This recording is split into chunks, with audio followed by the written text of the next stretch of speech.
외계 함선이 지구의 하늘을 뒤덮었지만 그들은 전쟁 대신 평화와 풍요를 가져왔습니다. 인류는 질병과 가난에서 해방되었지만 외계 통치자 오버로드는 단 한 번도 그들의 모습을 드러내지 않습니다. 50년의 시간이 흐르고 마침내 그들이 모습을 드러낸 순간 인류는 경악합니다.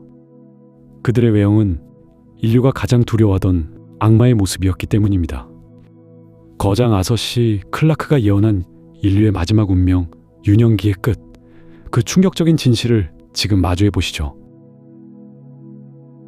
챕터 1. 지구 위의 그림자. 그날 지구의 하늘이 변했습니다. 1950년대 어느 평범한 오후였죠. 사람들은 일상을 보내고 있었는데 갑자기 거대한 그림자가 지구 곳곳의 주요 도시들을 덮기 시작했습니다. 뉴욕, 런던, 모스크바, 베이징, 세계의 중심지들 위로 엄청난 크기의 우주선들이 나타난 거예요. 각각의 우주선은 길이가 수십 킬로미터에 달하는 거대한 크기였습니다. 마치 떠다니는 도시 같았죠. 은빛으로 빛나는 매끈한 표면은 지구의 어떤 기술로도 만들 수 없는 것이었습니다. 완벽한 대칭을 이루며 공중에 떠 있는 모습은 경이로우면서도 동시에 공포스러웠어요. 처음엔 사람들이 믿지 못했습니다. 라디오와 텔레비전에서 긴급 뉴스가 쏟아져 나왔지만 많은 이들은 여전히 이것이 꿈이거나 거대한 장난이라고 생각했죠. 하지만 시간이 지날수록 현실임을 부정할 수 없었습니다. 우주선들은 움직이지 않고 조용히 떠 있었고 지구 전체가 이 거대한 존재들의 그림자 아래에 놓이게 되었어요. 며칠이 지나자 전 세계가 공황 상태에 빠졌습니다. 각국 정부는 긴급 회의를 소집했고 군대는 최고 경계 태세에 들어갔죠. 하지만 무엇을 해야 할지 아무도 몰랐습니다. 인류가 상상해왔던 외계인과의 첫 만남은 이렇게 일방적이고 압도적인 형태로 이루어진 거예요. 그들은 스스로를 오버로드라고 불렀습니다. 첫 번째 메시지가 전 세계의 라디오와 텔레비전을 통해 동시에 방송되었을 때 완벽한 각국의 언어로 전달되었어요. 영어로는 영어로, 한국어로는 한국어로, 러시아어로는 러시아어로. 마치 지구의 모든 언어를 이미 알고 있는 것 같았죠. 오버로드들의 메시지는 간단하면서도 충격적이었습니다. 그들은 지구를 평화적으로 통치하겠다고 선언했어요. 전쟁을 멈추고 인종차별을 없애며 인류를 더 나은 방향으로 이끌겠다고 했죠. 하지만 조건이 있었습니다. 절대적인 복종이었어요. 세계 각국의 지도자들은 경악했습니다. 주권 국가들이 갑자기 나타난 외계 문명에게 항복하라는 요구였으니까요. 일부 국가들은 저항을 시도했지만 오버로드들의 기술력 앞에서는 무력했습니다. 그들은 어떤 무기도 사용하지 않고도 지구의 모든 핵무기를 무력화시켜버렸어요. 미사일은 발사되자마자 공중에서 멈춰버렸고 핵시설들은 갑자기 작동을 멈췄죠. 가장 놀라운 건 오버로드들이 직접 모습을 드러내지 않는다는 점이었습니다. 그들은 오직 음성으로만 소통했어요.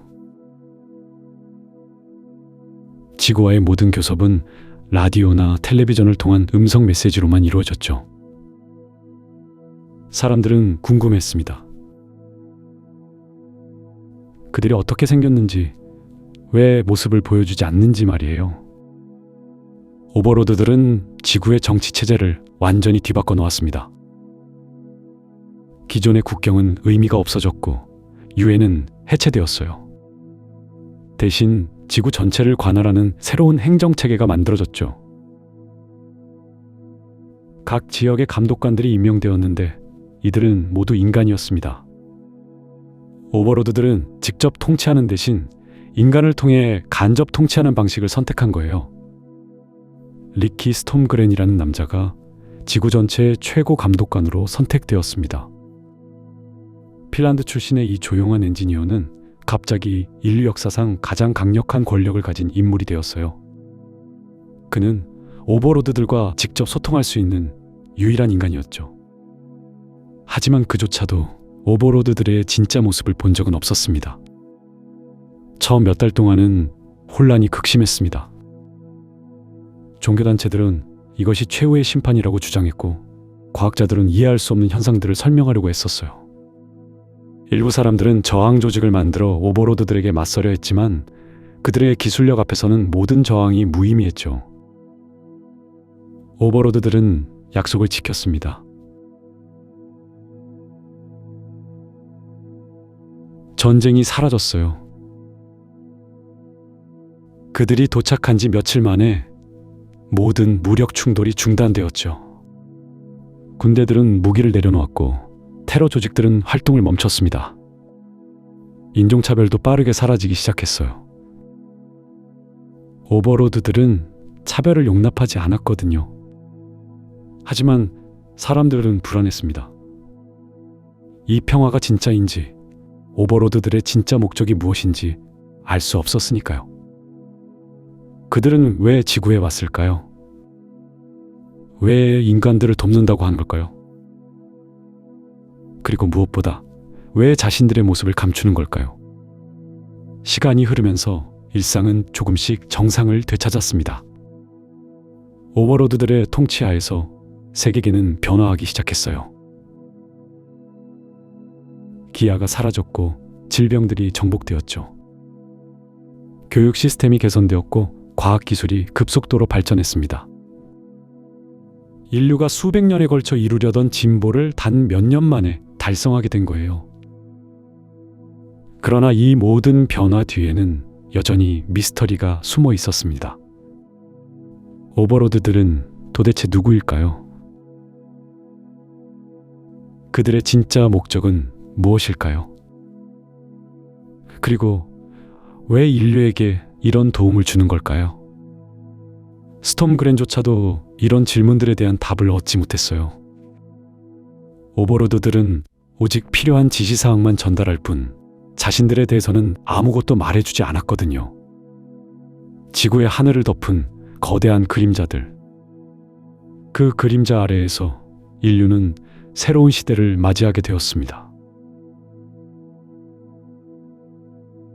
하지만 이것이 축복인지 저주인지 아직은 아무도 알 수 없었어요.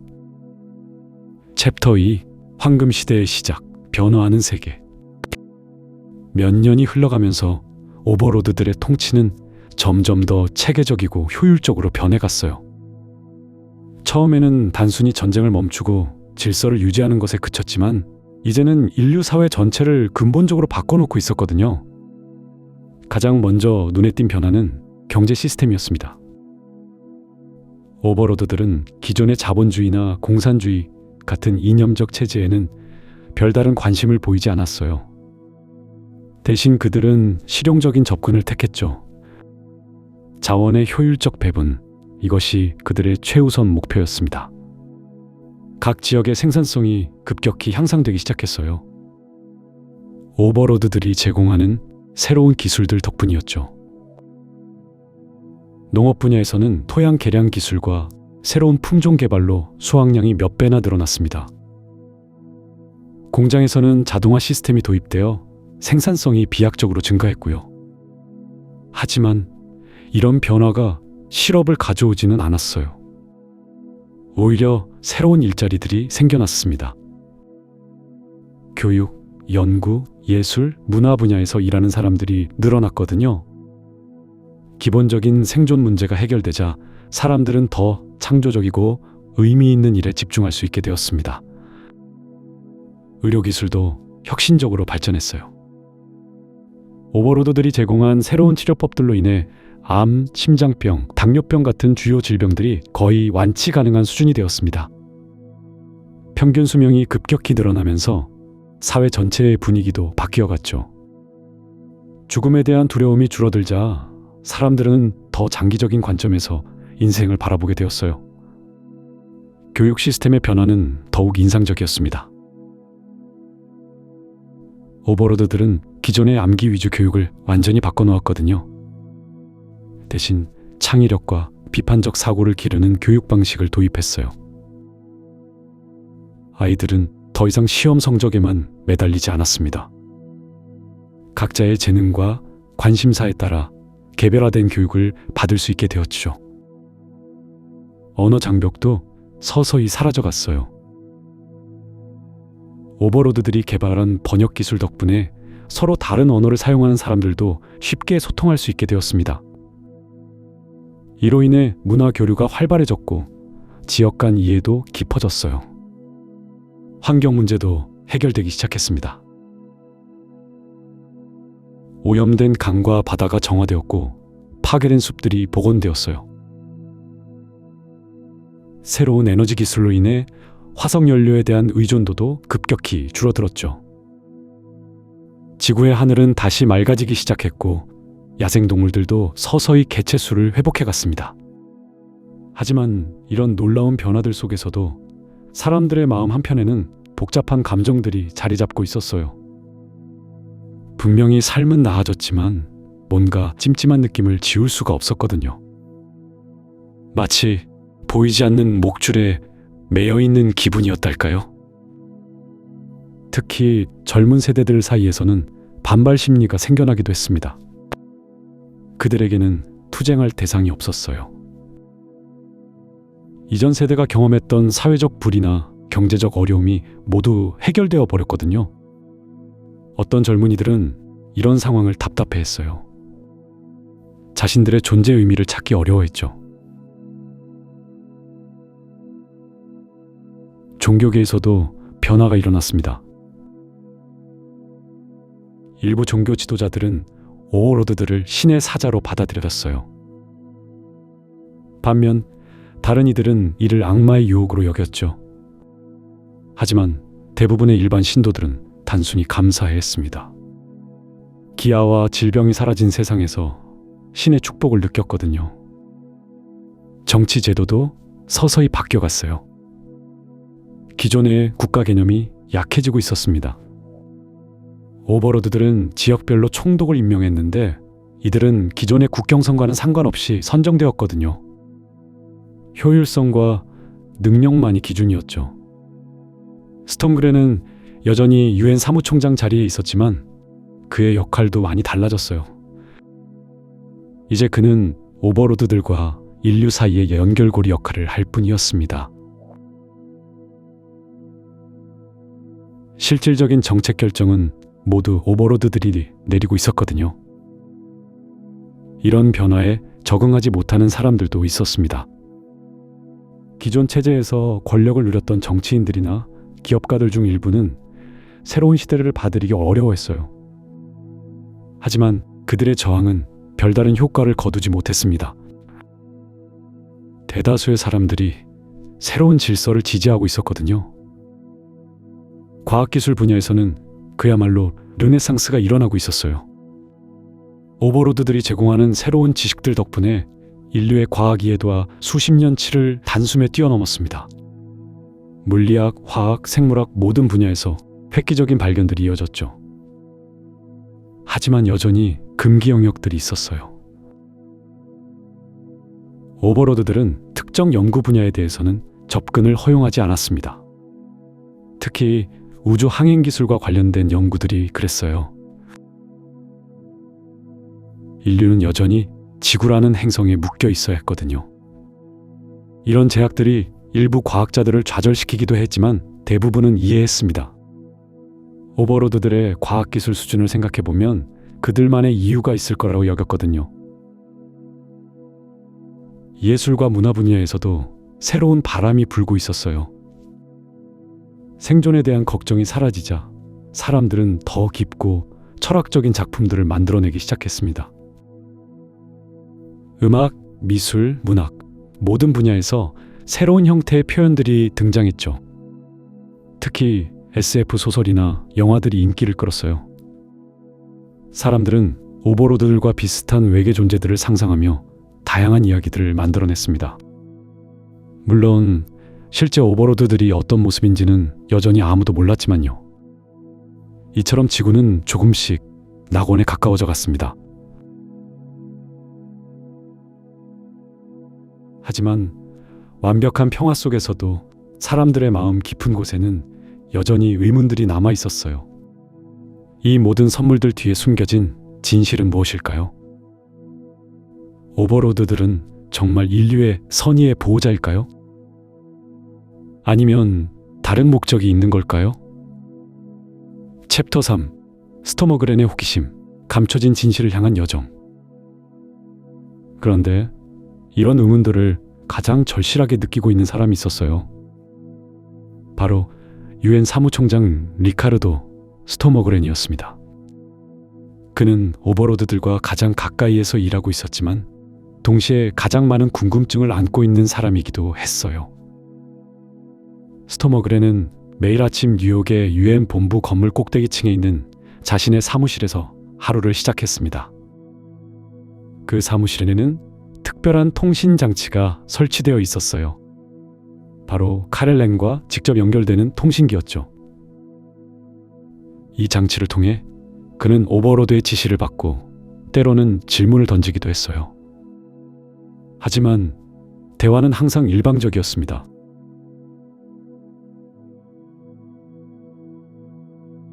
카렐렌의 목소리는 들을 수 있었지만 그의 모습은 볼 수 없었어요. 화면은 언제나 검은 화면이었고 오직 그 깊고 위험 있는 목소리만이 들려올 뿐이었습니다. 스토머그렌은 처음에는 이런 상황을 당연하게 받아들였어요. 오버로드들이 자신들의 모습을 숨기는 데에는 분명 이유가 있을 거라고 생각했죠. 아마도 인류가 그들의 외모에 충격을 받을 수도 있고 아니면 그들 나름대로의 문화나 관습이 있을 수도 있다고 여겼습니다. 하지만 시간이 흐를수록 호기심은 점점 더 커져갔어요. 특히 카렐렌과의 대화가 깊어질수록 더욱 그랬습니다. 카렐렌은 단순히 명령만 내리는 존재가 아니었거든요. 그는 인류의 문화와 역사에 대해 놀랄 만큼 깊이 알고 있었고 때로는 철학적인 대화를 나누기도 했어요. 어느 날 스토머그렌은 용기를 내어 직접적인 질문을 던져보았습니다. 카렐렌, 언제쯤 당신의 모습을 볼 수 있을까요?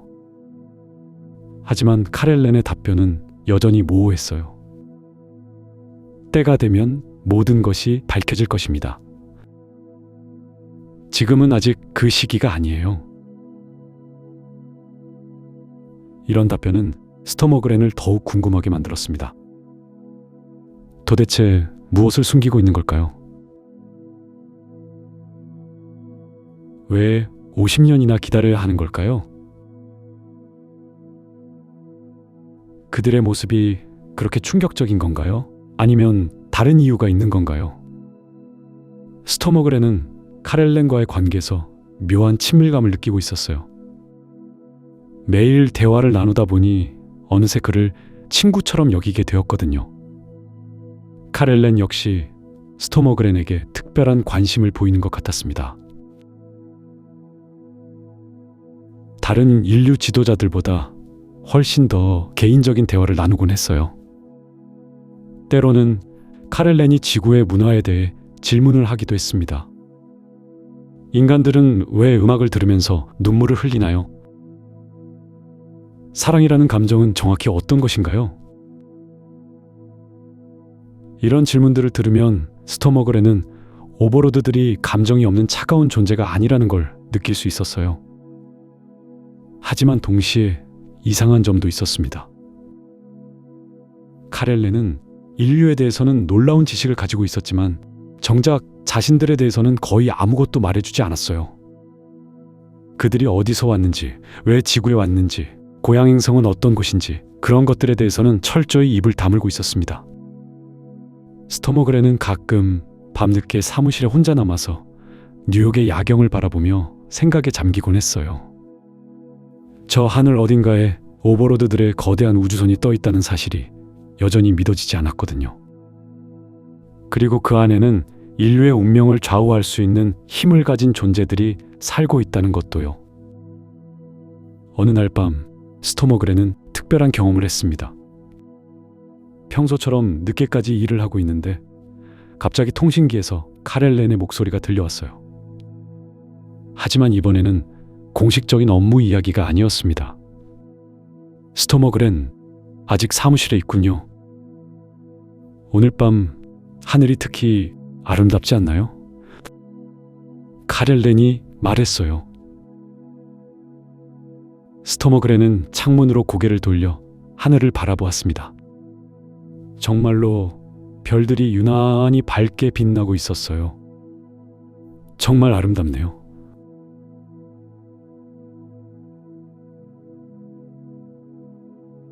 하지만 당신은 어떻게 지금 하늘의 모습을 알 수 있는 거죠? 스토머그렌이 물었습니다. 우리는 항상 지켜보고 있어요. 지구의 모든 것을. 카렐렌의 답변은 어딘가 쓸쓸한 느낌이 들었어요. 그날 밤의 대화는 평소보다 훨씬 개인적이었습니다. 카렐렌은 우주의 광대함에 대해, 그리고 문명들이 어떻게 태어나고 성장하고 변화하는지에 대해 이야기했어요. 마치 오래된 친구와 나누는 철학적인 담소 같았죠. 하지만 스토머그렌이 당신들도 외로움을 느끼나요? 라고 물었을 때 카렐렌은 오랫동안 침묵을 지켰습니다. 그리고 마침내 입을 열었을 때 그의 목소리에는 깊은 슬픔이 섞여 있었어요. 외로움이라는 건 아마도 모든 지적 존재가 공유하는 감정일 거예요. 우리 역시 예외가 아니죠. 이 대화 이후 스토머그렌은 오버로드들에 대한 생각이 조금 바뀌었어요. 그들도 결국은 감정을 가진 존재되었고, 어떤 면에서는 인류와 비슷한 고민을 하고 있는 것 같았거든요. 하지만 여전히 수수께끼는 남아 있었습니다. 왜 그들은 모습을 숨기는 걸까요?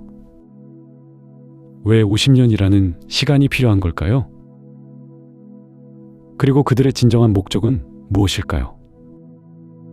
스토머그렌은 이런 질문들에 대한 답을 찾기 위해 나름대로 노력해 보았어요. 오버로드들이 처음 나타났을 때의 기록들을 다시 검토해보고 그들의 행동 패턴을 분석해보기도 했습니다. 하지만 명확한 단서를 찾기는 어려웠어요. 그러던 중에 스토머그렌은 한 가지 흥미로운 사실을 발견했습니다. 오버로드들은 인류의 모든 활동을 감시하고 있었지만 종교적인 활동에 대해서만큼은 거의 간섭하지 않았다는 거예요. 오히려 종교의 자유를 적극적으로 보장해주고 있었습니다. 이것은 좀 이상한 일이었어요. 다른 모든 분야에서는 적극적으로 개입하면서 왜 종교에만큼은 손을 대지 않는 걸까요? 혹시 그들 자신도 어떤 종교나 신앙을 가지고 있는 걸까요? 스토머그렌이 이에 대해 카렐렌에게 물어보았을 때 그의 답변은 의외로 진지했어요. 종교는 인류에게 매우 중요한 것입니다. 그것은 여러분이 스스로 찾아가야 할 길이에요. 우리가 개입할 영역이 아니죠. 이런 답변들을 들을 때마다 스토머그렌은 오버로드들이 단순한 정복자나 지배자가 아니라는 확신을 더욱 굳혔어요. 그들에게는 분명 더 깊고 복잡한 목적이 있었습니다. 챕터 4. 악마의 얼굴. 그런데 오버로드들에 대한 인류의 호기심과 궁금증은 날이 갈수록 더욱 커져만 갔어요. 50년이라는 세월이 흘렀지만 여전히 그들의 진짜 모습을 본 사람은 아무도 없었거든요. 물론 스토머그렌처럼 직접 만난 사람들도 있었지만 그들조차 오버로드들의 실체를 제대로 본 적은 없었어요. 항상 어둠 속에서 혹은 특별한 장치를 통해서만 대화할 수 있었으니까요. 이런 상황에서 전 세계 사람들의 상상력은 끝없이 펼쳐졌어요. 어떤 이들은 오버로드들이 너무 아름다워서 인간들이 감당할 수 없을 거라고 생각했고, 또 다른 이들은 반대로 너무 끔찍한 모습이라서 숨기고 있는 거라고 추측했어요. 과학자들은 그들이 인간과는 완전히 다른 환경에서 진화한 존재일 거라며 온갖 가설을 내놓았고, 종교인들은 그들이 천사나 악마 같은 초자연적인 존재일지도 모른다고 말했죠. 하지만 이런 모든 추측과 상상은 곧 끝나게 될 운명이었어요. 오버로드들 스스로가 마침내 자신들의 모습을 공개하기로 결정했거든요. 카렐렌이 스토머그렌에게 이 소식을 전했을 때 스토머그렌은 깜짝 놀랐어요. 정말로 모습을 보여주시겠다는 말씀인가요? 스토머그렌이 물었어요. 그렇습니다. 이제 때가 왔다고 판단했어요. 50년이란 세월은 충분히 길었죠. 인류가 우리의 존재에 익숙해질 수 있도록 주어진 시간이었어요. 카렐렌의 목소리는 평소와 다름없이 차분했지만 뭔가 중요한 전환점이 다가오고 있다는 느낌을 주었어요. 전 세계에 이 소식이 전해지자 인류는 흥분과 두려움이 뒤섞인 복잡한 감정에 휩싸였어요. 드디어 50년간의 궁금증이 해소될 순간이 온 거죠. 뉴욕에 위치한 유엔 본부가 이 역사적인 순간의 무대로 선택되었어요. 그날은 전 세계의 모든 언론이 주목하는 가운데 진행되었어요. 유엔 총회장에는 각국의 대표들이 모여들었고 수십억 명의 사람들이 텔레비전과 라디오를 통해 이 순간을 지켜보고 있었어요. 역사상 이렇게 많은 사람들이 동시에 같은 순간에 집중한 적은 없었을 거예요. 오후 3시 정각 유엔 총회장의 천장이 서서히 열리기 시작했어요.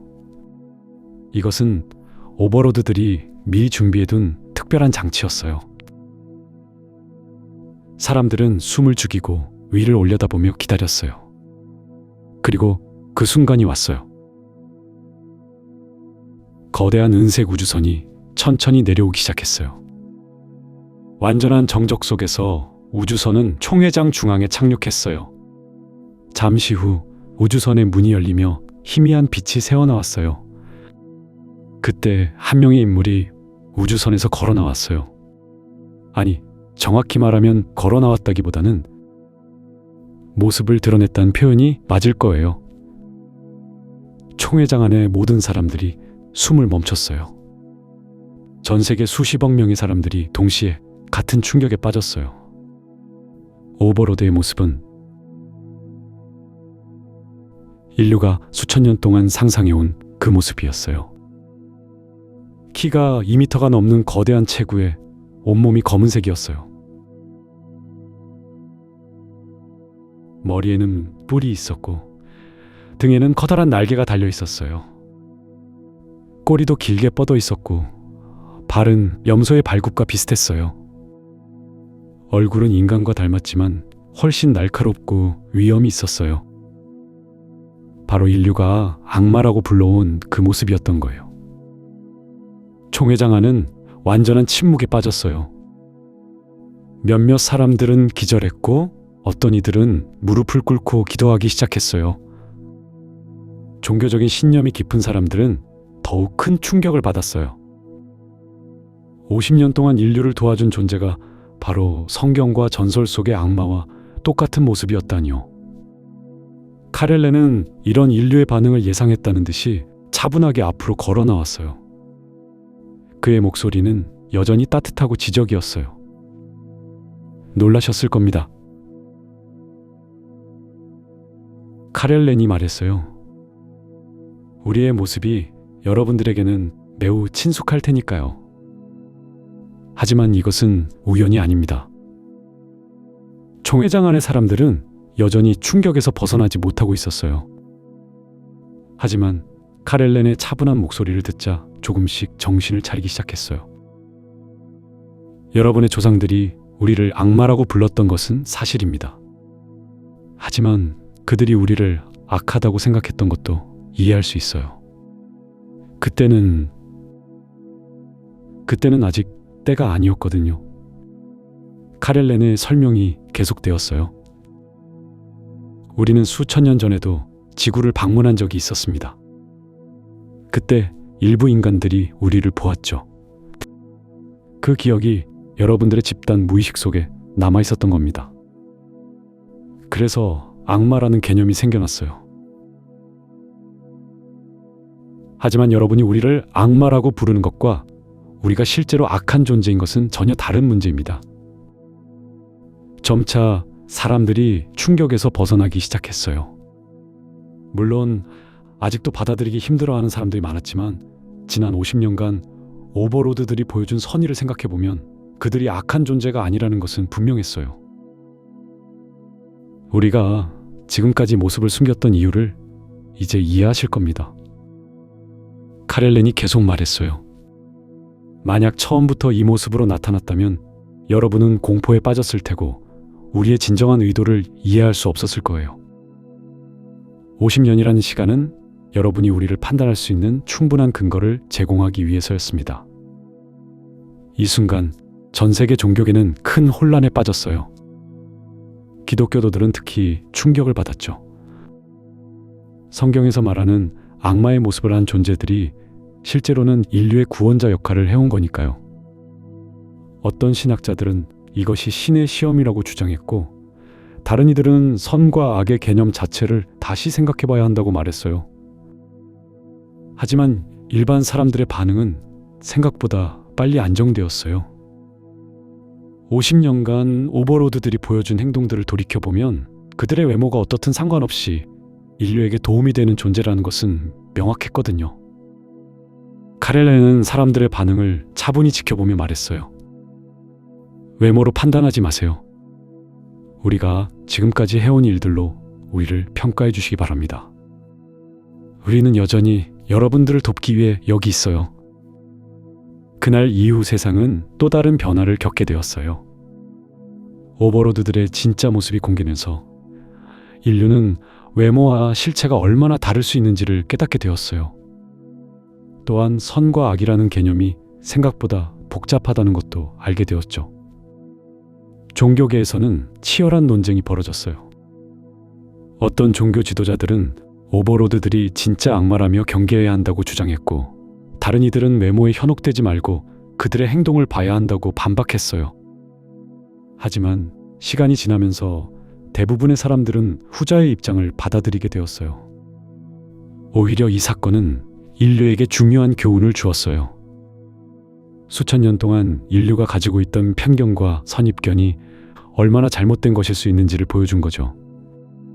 악마의 모습을 했지만 실제로는 천사보다도 더 자비로운 존재들을 만나면서 사람들은 겉모습으로 판단하는 어리석음에 대해 생각해보게 되었어요. 카렐렌과 다른 오버로드들은 이후에도 계속해서 인류와 소통했어요. 그들의 모습이 공개된 후 오히려 더 직접적이고 활발한 교류가 가능해졌죠. 더 이상 숨길 것이 없어졌으니까요.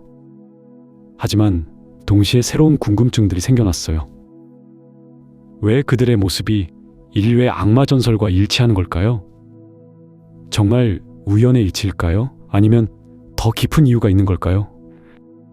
그리고 수천 년 전에 지구를 방문했었다는 그들의 말은 무슨 의미일까요? 이런 질문들에 대한 답은 시간이 지나면서 점차 밝혀질 예정이었어요. 하지만 지금 당장 중요한 것은 인류가 또 하나의 큰 시험을 통과했다는 사실이었어요. 외모에 대한 선입견을 극복하고 진정한 본질을 보는 눈을 기르게 된 거죠. 챕터 5. 새로운 아테네. 그렇게 시간이 흘러 50년이 지났어요. 반세기라는 긴 시간 동안 지구는 완전히 다른 모습으로 변화했습니다. 오버로드의 통치 아래 전쟁이 사라지고 평화가 정착된 세상, 기술의 발전으로 모든 사람이 풍요롭게 살 수 있게 된 세상이 됐어요. 이제 지구상에는 새로운 세대가 자라나고 있었어요. 오버로드가 나타났을 때 태어나지도 않았던 아이들이 이제 어른이 되어 사회의 중심에 서게 됐죠. 이들에게 오버로드는 당연한 존재였어요. 하늘에서 내려다보며 인류를 보호하고 인도하는 것이 너무나 자연스러운 일이었습니다. 하지만 이 새로운 세대에게는 이전 세대와는 다른 특징이 나타나기 시작했어요. 물질적 풍요로움에 만족하지 않고 더 깊은 의미를 추구하려는 성향이 강해졌거든요. 전쟁과 가난이 사라진 세상에서 태어난 이들은 생존에 대한 걱정 없이 자라났고, 그래서 인생의 더 근본적인 질문들에 관심을 갖게 됐어요. 이런 변화는 사회 전반에 새로운 흐름을 만들어냈어요. 과학과 기술의 발전도 계속되었지만 동시에 철학과 예술, 그리고 영성에 대한 관심도 크게 높아졌습니다. 사람들은 물질적 성취만으로는 채워지지 않는 내면의 갈증을 느끼기 시작했어요. 특히 주목할 만한 변화는 신비주의적 사상과 초능력에 대한 관심이 급격히 증가했다는 점이에요. 이전 세대에서는 미신이나 허무맹랑한 얘기로 치부됐던 것들이 이제는 진지한 연구와 탐구의 대상이 되기 시작했거든요. 텔레파시, 염력, 예지 능력 같은 초자연적 현상들에 대한 연구가 활발해졌어요. 과학자들도 이런 현상들을 단순히 부정하지 않고 체계적으로 연구하기 시작했습니다.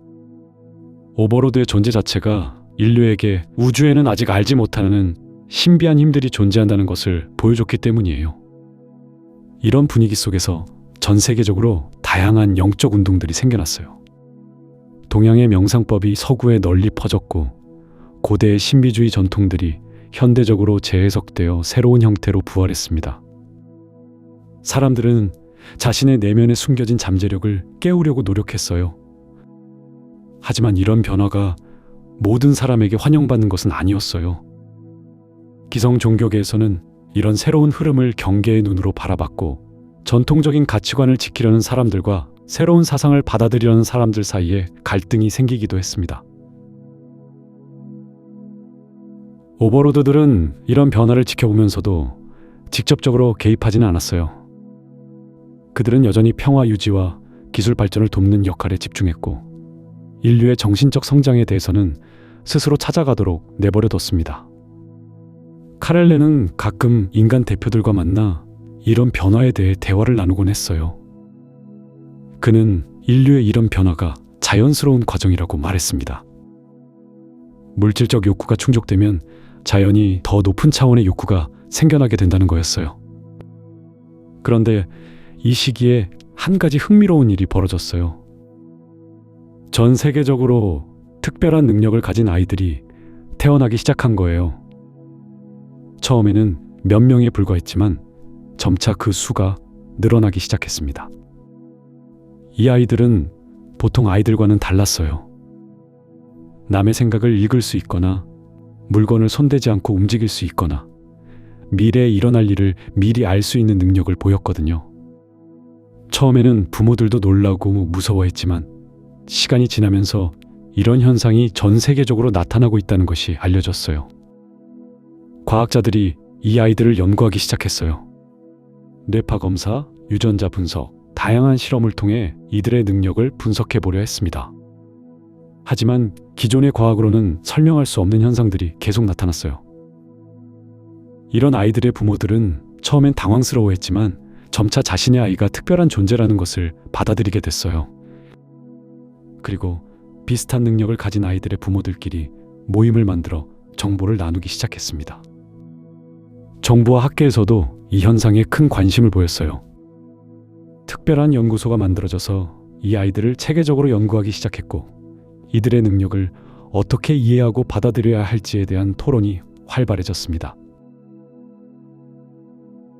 오버로드들도 이 현상을 주목하고 있었어요. 하지만 여전히 직접적인 답변은 주지 않았습니다. 카렐레는 인간들의 질문에 대해 시간이 되면 모든 것이 명확해질 것이라고만 답했어요. 한편 이런 변화들은 사회 전체에 새로운 에너지를 불어넣고 있었어요. 예술가들은 더욱 창의적인 작품을 만들어냈고, 철학자들은 인간 존재의 의미에 대해 더 깊이 탐구했습니다. 과학자들도 기존의 틀을 벗어나 새로운 가능성들을 탐색하기 시작했어요. 이 시대를 살아가는 사람들에게는 뭔가 큰 변화가 다가오고 있다는 예감이 있었어요. 하지만 그것이 무엇인지, 언제 일어날지는 아무도 알 수 없었습니다. 다만 확실한 것은 인류가 새로운 단계로 나아가고 있다는 것이었어요. 오버로드의 통치 50년, 인류는 물질적으로는 황금 시대를 맞이했지만 동시에 정신적으로도 새로운 각성을 경험하고 있었습니다. 그리고 이 모든 변화의 끝에서 무엇이 기다리고 있는지, 그것은 아직 베일에 쌓여 있었어요. 챕터 6. 초자연적 현상들. 그런데 이런 평온한 시기에 뜻밖의 일들이 일어나기 시작했어요. 처음에는 아무도 주목하지 않았던 작은 사건들이었습니다. 어린아이가 장난감을 손대지 않고 움직였다거나, 아이가 멀리 있는 사람의 마음을 읽는다거나 하는 일들이었죠. 런던 교회의 한 가정에서 일어난 일이 그 시작이었어요. 6살 된 제니퍼라는 아이가 있었는데 이 아이는 어느 날부터 특별한 능력을 보이기 시작했습니다. 제니퍼는 장난감 블록들을 공중에 띄워놓고는 자신이 원하는 모양으로 쌓아 올렸어요. 처음에 부모는 눈을 의심했지만 같은 일이 계속 반복되자 이상하다고 생각하기 시작했죠. 제니퍼의 부모는 처음에는 아이가 어떤 트릭을 쓰는 것이라고 생각했어요. 하지만 아무리 살펴봐도 아이는 손을 전혀 사용하지 않고 물건들을 움직였습니다. 블록뿐만 아니라 책, 연필, 심지어는 무거운 의자까지도 말이에요. 아이는 이런 현상을 마치 당연한 일인 양 받아들였지만 부모들은 점점 불안해졌습니다. 비슷한 일들이 다른 곳에서도 일어났어요. 뉴욕의 한 아파트에서는 7살 된 토미가 벽 너머에 있는 사람들의 대화를 정확히 말했고, 도쿄에서는 5살 된 유키가 아직 일어나지 않은 일들을 예언하기 시작했습니다. 이런 아이들에게는 한 가지 공통점이 있었어요. 모두 오버로드가 지구에 온 이후에 태어난 아이들이었다는 것이죠. 처음에는 이런 사건들이 각각 독립적인 일로 여겨졌어요. 부모들은 대부분 이런 일을 숨기려 했고, 혹시 말한다고 해도 사람들은 그저 과장된 이야기로 치부했습니다. 하지만 시간이 지나면서 이런 보고들이 점점 늘어났어요. 심리학자들과 의학자들이 이런 아이들을 조사하기 시작했어요. 그런데 놀라운 것은 이 아이들이 모두 정상적인 정신 상태를 보였다는 것이었습니다. 오히려 일반적인 아이들보다 더 침착하고 성숙한 면을 보였죠. 이들은 자신의 능력에 대해 특별히 자랑하거나 두려워하지도 않았어요. 마치 그것이 자연스러운 일인 것처럼 받아들였습니다. 제니퍼의 경우를 자세히 살펴보면 이 아이는 단순히 물건을 움직이는 것 이상의 능력을 보였어요. 어느 날 제니퍼는 부모에게 할머니가 전화를 할 거라고 말했는데 정말로 몇 분 후에 할머니로부터 전화가 왔습니다. 또 다른 날에는 아버지가 회사에서 승진 소식을 듣게 될 거라고 했는데 그것도 그대로 일어났죠. 이런 현상들이 알려지면서 과학계는 큰 혼란에 빠졌어요. 기존의 물리 법칙으로는 설명할 수 없는 일들이 벌어지고 있었기 때문이었습니다. 일부 과학자들은 이것이 새로운 형태의 에너지나 아직 발견되지 않은 물리적 현상일 가능성을 제기했어요. 하지만 대부분은 회의적인 반응을 보였습니다. 그런데 이런 능력을 가진 아이들의 수가 계속 늘어났어요. 처음에는 전 세계적으로 몇십 명 정도였지만 몇 달이 지나자 수백 명이 되었습니다. 그리고 이들의 능력도 점점 더 강해지고 다양해졌죠. 토미의 경우에는 텔레파시 능력이 더욱 발달했어요. 이 아이는 멀리 떨어진 사람들의 생각을 읽을 수 있을 뿐만 아니라 자신의 생각을 다른 사람에게 직접 전달할 수도 있었습니다. 어느 날 토미는 학교에 가지 않고 집에 있으면서도 담임 선생님에게 자신이 아프다는 메시지를 직접 전달했어요. 선생님은 갑자기 토미의 목소리가 머릿속에서 들렸다고 말했죠. 유키는 미래를 예견하는 능력이 더욱 정교해졌어요.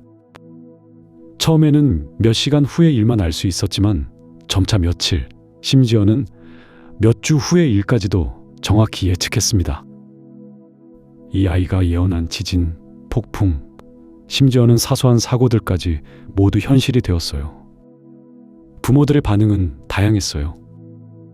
어떤 부모들은 자신의 아이가 특별한 능력을 가진 것을 자랑스러워했지만 대부분은 불안해했습니다. 이런 능력이 아이에게 어떤 영향을 미칠지, 그리고 다른 사람들이 어떻게 반응할지 알 수 없었기 때문이었죠. 제니퍼의 어머니 메리는 매일 밤 잠을 이루지 못했어요. 딸이 보여주는 능력이 신기하면서도 무서웠습니다. 혹시 이 아이에게 무슨 문제가 생기는 것은 아닐까, 다른 아이들이 제니퍼를 이상하게 보는 것은 아닐까 하는 걱정이 끊이지 않았죠. 하지만 정작 아이들은 전혀 문제없이 생활했어요. 이들은 여전히 놀기를 좋아했고 친구들과 잘 어울렸습니다.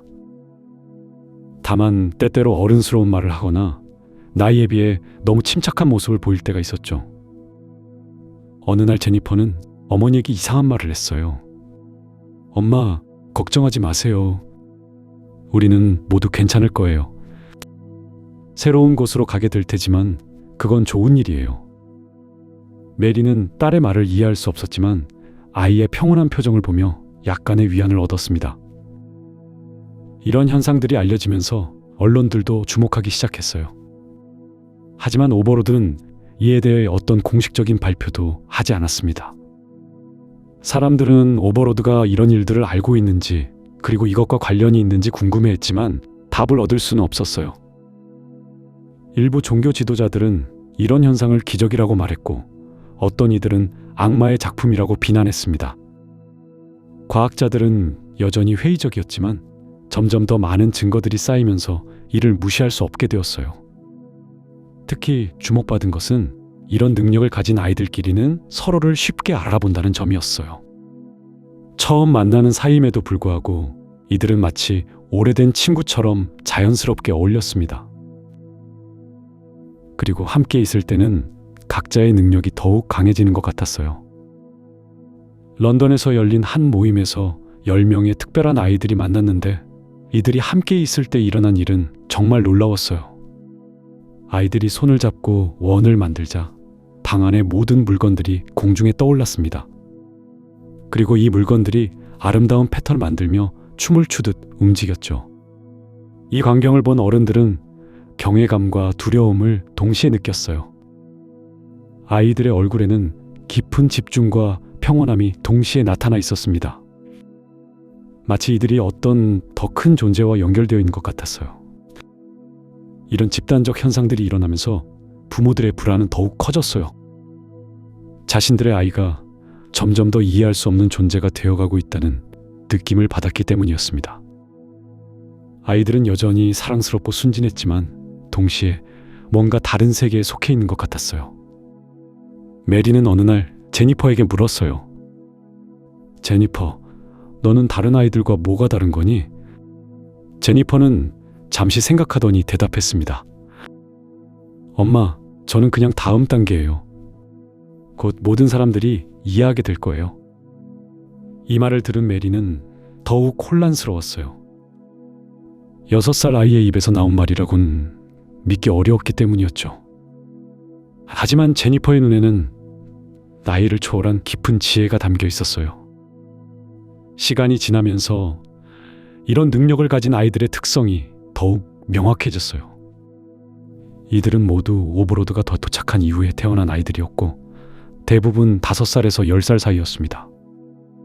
그리고 이들의 능력은 나이가 들수록 더욱 강해졌어요. 더욱 놀라운 것은 이 아이들이 보여주는 지적 능력이었어요. 이들은 학교에서 배우지 않은 복잡한 수학 문제를 풀 수 있었고 여러 언어를 자연스럽게 습득했습니다. 어떤 아이는 하루 만에 새로운 언어를 완전히 마스터했어요. 하지만 이런 능력들보다 더 중요한 것은 아이들이 보여주는 정신적 성숙함이었어요. 이들은 어른들도 이해하기 어려운 철학적 개념들을 자연스럽게 받아들였고 인류의 미래에 대해 깊이 있게 생각했습니다. 도쿄의 유키는 어느 날 부모에게 이렇게 말했어요. 아빠, 엄마, 우리는 곧 큰 변화를 맞이하게 될 거예요. 무서워하지 마세요. 그것은 아름다운 일이에요. 유키의 부모는 딸의 말을 완전히 이해할 수는 없었지만 그 평온한 확신에서 묘한 위안을 얻었어요. 이런 현상들이 계속되면서 전 세계의 부모들 사이에서는 새로운 형태의 공동체가 형성되기 시작했어요. 특별한 능력을 가진 아이들의 부모들이 서로 연락을 취하고 경험을 나누며 서로를 위로했습니다. 하지만 모든 사람들이 이런 현상을 받아들인 것은 아니었어요. 일부 사람들은 이런 아이들을 위험하다고 여겼고 이들을 격리해야 한다고 주장했습니다. 종교적 광신자들은 이것이 종말의 징조라고 말하며 공포를 퍼뜨렸어요. 그러나 오버로드는 여전히 침묵을 지켰어요. 사람들이 아무리 질문해도 이 현상에 대한 어떤 설명도 하지 않았습니다. 이런 침묵이 오히려 사람들의 불안을 더욱 키웠어요.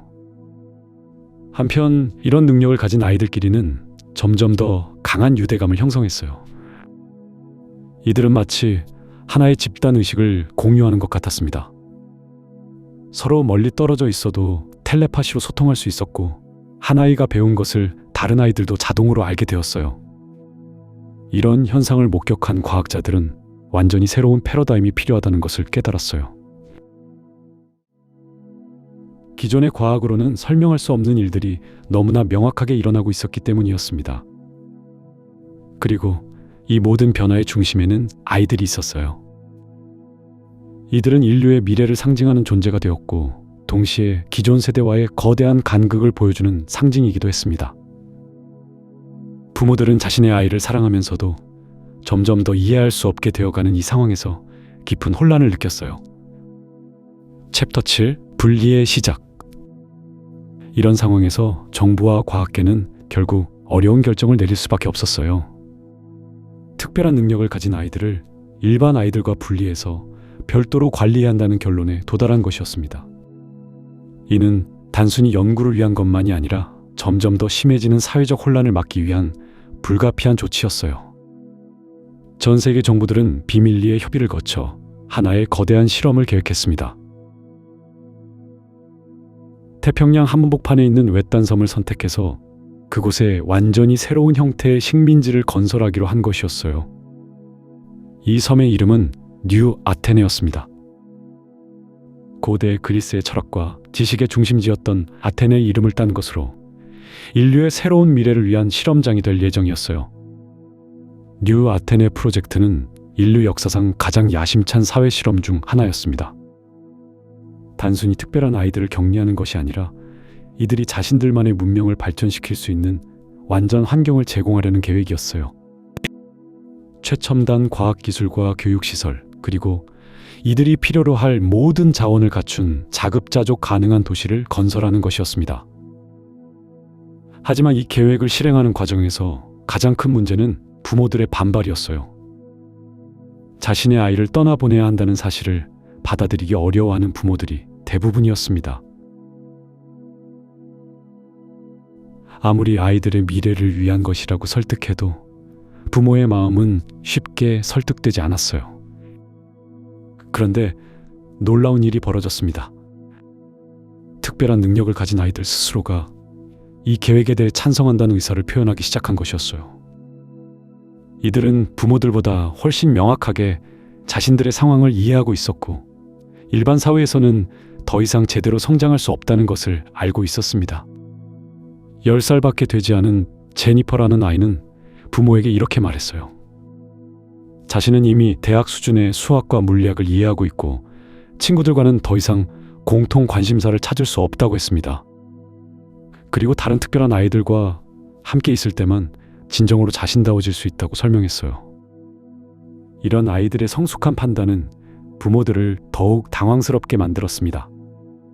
자신의 아이가 이미 어른보다 더 깊은 통찰력을 가지고 있다는 사실을 받아들이기 어려웠기 때문이에요. 하지만 점차 많은 부모들이 아이들의 결정을 존중하기 시작했습니다. 뉴 아테네 식민지의 건설은 놀라운 속도로 진행되었어요.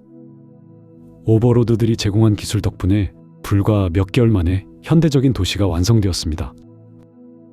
이 도시는 기존의 어떤 도시와도 달랐어요. 건물들은 모두 친환경적인 소재로 만들어졌고 에너지는 완전히 재생 가능한 방식으로 공급되었습니다. 무엇보다 놀라운 것은 교육시설이었어요. 전통적인 교실이나 강의실은 하나도 없었고 대신 아이들이 직접 실험하고 탐구할 수 있는 무수한 연구실과 작업장들이 있었습니다. 도서관도 기존의 책이 아니라 모든 인류의 지식을 담은 홀로그램 시스템으로 구성되어 있었어요. 첫 번째 이주가 시작되었을 때 전 세계에서 선별된 약 500명의 특별한 아이들이 뉴 아테네로 향했습니다. 이들의 나이는 5살부터 15살까지 다양했지만 모두 일반 아이들과는 확연히 구별되는 능력을 가지고 있었어요. 섬에 도착한 아이들의 반응은 기대 이상이었습니다. 이들은 마치 오랫동안 기다려왔던 고향에 돌아온 것처럼 자연스럽게 새로운 환경에 적응했어요.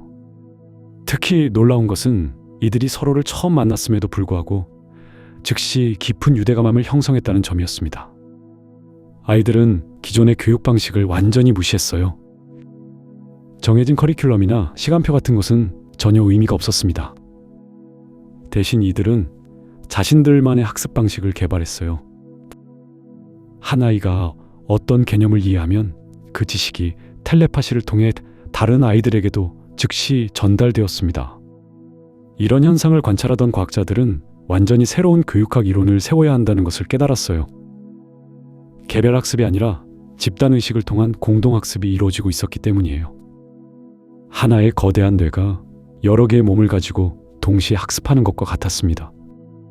몇 주가 지나자 아이들은 이미 대학원 수준의 과학 이론들을 자유자재로 다루고 있었어요. 물리학, 수학, 생물학의 경계를 넘나들며 통합적인 사고를 보여주었습니다. 더 놀라운 것은 이들이 기존 이론의 한계를 지적하고 새로운 가설들을 제시하기 시작했다는 점이었어요. 12살의 톰이라는 아이는 아인슈타인의 상대성 이론을 뛰어넘는 새로운 시공간 이론을 제안했습니다. 그의 이론에 따르면 의식과 물질 사이에는 지금까지 알려지지 않은 근본적인 연결고리가 존재한다는 것이었어요. 이 이론은 성인 물리학자들도 이해하기 어려울 정도로 복잡하고 혁신적이었습니다. 한편 9살의 리사는 생물학과 심리학을 결합한 완전히 새로운 학문 분야를 창시했어요. 그녀는 의식이 단순히 뇌의 산물이 아니라 우주 전체와 연결된 하나의 장이라고 주장했습니다.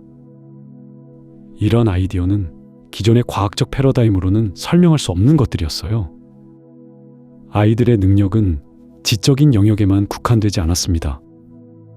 이들은 감정적으로도 놀라운 성숙함을 보여주었어요. 서로 간의 갈등이나 경쟁은 거의 존재하지 않았고 대신 완벽한 협력과 조화를 이루며 살아갔습니다. 하지만 이런 조화로운 모습이 오히려 어른들에게는 불안감을 주었어요. 너무나 완벽해서 인간적이지 않다는 느낌이었습니다. 아이들은 웃고 놀고 즐거워했지만 그 모든 감정 표현이 어딘가 다른 차원에서 일어나는 것 같았어요. 뉴 아테네의 아이들과 바깥 세상의 연결은 점점 더 약해져 갔습니다. 부모들이 면회를 왔을 때도 아이들은 예의 바르게 대했지만 예전과 같은 친밀감은 찾아볼 수 없었어요. 마치 완전히 다른 종족이 된 것처럼 느껴졌습니다. 이런 변화는 부모들에게 깊은 상실감을 안겨주었어요. 자신의 아이를 여전히 사랑했지만 더 이상 진정 소통이 불가능해졌다는 사실을 받아들여야 했습니다. 아이들은 부모들보다 훨씬 높은 차원에서 사고하고 있었고 인간의 일반적인 감정이나 욕구에는 별로 관심을 보이지 않았어요. 한편 뉴 아테네에서는 계속해서 새로운 현상들이 나타났습니다. 아이들이 만든 예술 작품들은 기존의 어떤 예술과도 달랐어요. 그들의 그림이나 조각, 음악은 인간의 감성을 뛰어넘은 어떤 우주적 아름다움을 표현하고 있었습니다.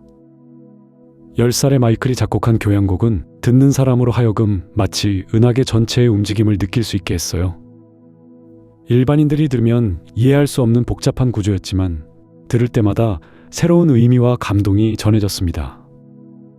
이런 예술 작품들을 분석한 전문가들은 아이들이 인간의 감각을 뛰어넘은 무언가를 표현하고 있다고 결론지었어요. 마치 4차원이나 그 이상의 공간을 3차원으로 투영한 것 같은 느낌이었습니다. 시간이 흐르면서 뉴 아테네의 아이들은 점점 더 독립적인 사회를 형성해 갔어요. 이들은 성인들의 도움 없이도 모든 것을 스스로 해결할 수 있었습니다. 농업, 제조업, 심지어 복잡한 기술 개발까지도 아이들만의 방식으로 완벽하게 해내고 있었어요. 챕터 8, 마지막 세대. 부모들은 하루가 다르게 변해가는 아이들을 바라보며 말할 수 없는 불안감을 느꼈어요. 처음에는 단순히 아이들이 똑똑해졌다고 생각했지만 이제는 그것이 단순한 지능의 향상이 아니라는 걸 깨달았습니다. 아이들의 눈빛에서 어른들조차 이해할 수 없는 깊이와 차가움이 느껴졌어요. 11살 된 제니퍼 앤 그리그스는 어느 날 어머니에게 다가와 조용히 말했어요. 엄마, 우리는 더 이상 예전의 우리가 아니에요. 그 말 속에는 슬픔도 기쁨도 없었습니다. 단지 사실을 전달하는 목소리였어요. 어머니는 딸의 손을 잡으려 했지만 제니퍼는 자연스럽게 몸을 돌려 그 손길을 피했어요. 뉴 아테네의 성인들은 점점 더 커져가는 소외감을 느끼기 시작했습니다. 아이들이 만드는 예술 작품들을 이해할 수 없었고 아이들끼리 나누는 대화의 내용도 파악할 수 없었어요. 때로는 아이들이 완전히 조용해진 채로 서로를 바라보며 무언의 소통을 하는 것 같았는데 어른들에게는 그저 기이한 침묵으로만 느껴졌습니다. 아이들은 더 이상 부모의 보살핌을 필요로 하지 않았어요.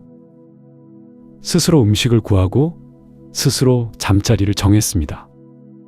그들만의 공동체를 형성했고 성인들과는 점점 더 거리를 두었어요. 부모들이 다가가려 하면 정중하지만 단호하게 거절했습니다. 가장 충격적인 변화는 아이들의 신체적 능력이었어요. 12살 된 피터 보일은 어느 날 집 뒷마당에서 무거운 돌덩이를 손으로 만지지도 않고 움직이는 모습을 보였습니다. 돌덩이는 아이의 의지에 따라 공중에 떠올랐다가 천천히 다른 곳으로 이동했어요. 이를 목격한 아버지는 아들에게 어떻게 그런 일이 가능한지 물었지만 피터는 그저 미소만 지었을 뿐 답하지 않았습니다. 텔레키네시스 현상은 점점 더 많은 아이들에게서 나타났어요. 처음에는 작은 물건들을 움직이는 정도였지만 시간이 지날수록 그 능력은 더욱 강해졌어요. 아이들은 이런 능력을 자연스럽게 받아들였지만 어른들에게는 여전히 설명할 수 없는 기적이었습니다. 더 놀라운 것은 아이들이 서로의 생각을 읽을 수 있다는 점이었어요. 말을 하지 않고도 서로 의사소통이 가능했습니다. 한 아이가 생각하는 순간 다른 아이들도 그 내용을 알 수 있었어요. 이들은 집단적 의식을 형성해가고 있었습니다. 8살 된 토미 모레는 어머니에게 이렇게 말했어요. 엄마, 우리는 이제 하나예요. 토미도 제니퍼도 피터도 모두 같은 마음으로 생각해요. 어머니는 그 말의 의미를 완전히 이해할 수는 없었지만 아이들이 개별적 존재에서 집단적 존재로 변화하고 있다는 것만은 분명히 느낄 수 있었습니다. 카렐레는 이런 변화를 예상하고 있었어요. 오버로드들은 인류의 아이들이 거쳐야 할 변화의 과정을 잘 알고 있었습니다. 하지만 부모 세대에게는 이 모든 것이 충격적이고 두려운 경험이었어요. 우리는 아이들을 잃어가고 있어요. 엘렌 모렌이 눈물을 흘리며 말했습니다. 다른 부모들도 같은 심정이었어요. 물리적으로는 아이들이 여전히 그곳에 있었지만 정신적으로는 점점 더 멀어져 가는 것 같았습니다. 아이들은 이제 음식도 거의 먹지 않았어요. 마치 다른 방식으로 에너지를 얻고 있는 것 같았습니다. 잠도 거의 자지 않았지만 전혀 피곤해하지 않았어요. 그들의 신체는 여전히 어린아이의 모습이었지만 그 안에 담긴 존재는 더 이상 인간이 아닌 것 같았습니다. 특히 놀라운 것은 아이들이 시공간에 대한 이해를 보인다는 점이었어요. 13살 된 수잔 머피는 어느 날 벽을 통과해서 방에서 나오는 모습을 보였습니다. 물질과 에너지의 경계가 이들에게는 더 이상 절대적이지 않았어요. 부모들은 카렐렌에게 도움을 요청했지만 카렐렌도 이 과정을 멈출 수는 없다고 했어요. 이것은 자연스러운 진화의 과정입니다. 여러분의 아이들은 새로운 단계의 존재로 변화하고 있어요. 슬퍼하지 마세요. 이것은 축복받을 일입니다. 하지만 부모들에게는 축복이 아니라 거대한 상실감으로 다가왔어요. 자신들이 낳고 키운 아이들이 점점 더 이해할 수 없는 존재가 되어가고 있었습니다. 아이들과의 대화는 이제 거의 불가능했어요. 아이들은 인간의 언어로는 표현할 수 없는 개념들을 다루고 있었습니다. 어느 날 뉴 아테네의 모든 아이들이 한 곳에 모였어요. 그들은 원형으로 둘러서서 손을 잡았습니다. 부모들은 멀리서 이 광경을 지켜볼 수밖에 없었어요. 아이들 주변에는 이상한 에너지장이 형성되어 있어서 어른들이 접근할 수 없었습니다. 아이들이 손을 잡고 서 있는 동안 주변의 공기가 반짝이기 시작했어요. 마치 열기가 일렁이는 것 같았지만 온도는 변하지 않았습니다. 빛이 굴절되면서 아이들의 모습이 흐릿하게 보였어요. 그 순간 모든 아이들이 동시에 눈을 감았습니다. 그리고 그들 위로 희미한 빛의 기둥이 하늘 높이 솟아올랐어요. 그 빛은 육안으로는 거의 보이지 않았지만 모든 사람이 그 존재를 느낄 수 있었습니다. 부모들은 자신들의 아이가 더 이상 개별적 존재가 아니라 하나의 거대한 의식체의 일부가 되었다는 것을 깨달았어요. 토미도 제니퍼도 피터도 수잔도 이제 같은 마음으로 생각하고 같은 목적을 향해 움직이고 있었습니다.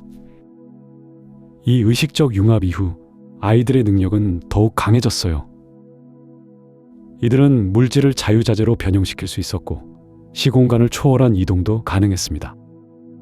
어떤 아이는 순식간에 섬의 반대편에 나타나기도 했어요. 가장 충격적인 것은 아이들이 지구 너머의 존재들과 교감하기 시작했다는 점이었어요. 이들은 우주 어딘가에 있는 고차원 생명체들과 소통하고 있었습니다. 그 존재들은 오버마인드라고 불리는 우주적 의식체의 일부였어요. 부모들은 이제 완전히 소외되었다고 느꼈습니다. 아이들은 여전히 정중하고 친절했지만 그 친절함마저도 어른에 대한 동정심 같은 것이었어요. 마치 고등한 존재가 하등한 존재를 내려다보는 시선이었습니다. 우리가 실패한 건가요? 조지 그리그스가 절망적인 목소리로 물었어요.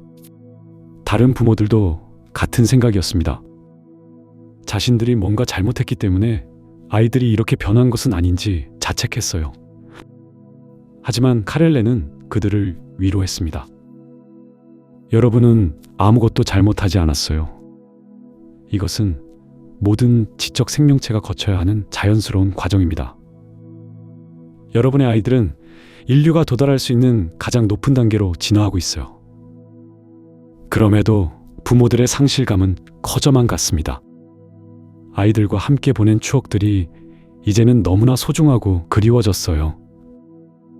아이들이 처음 걸음마를 했을 때, 처음 말을 했을 때, 무릎을 다쳐서 울 때 달래주었던 그 모든 순간들이 꿈처럼 느껴졌습니다.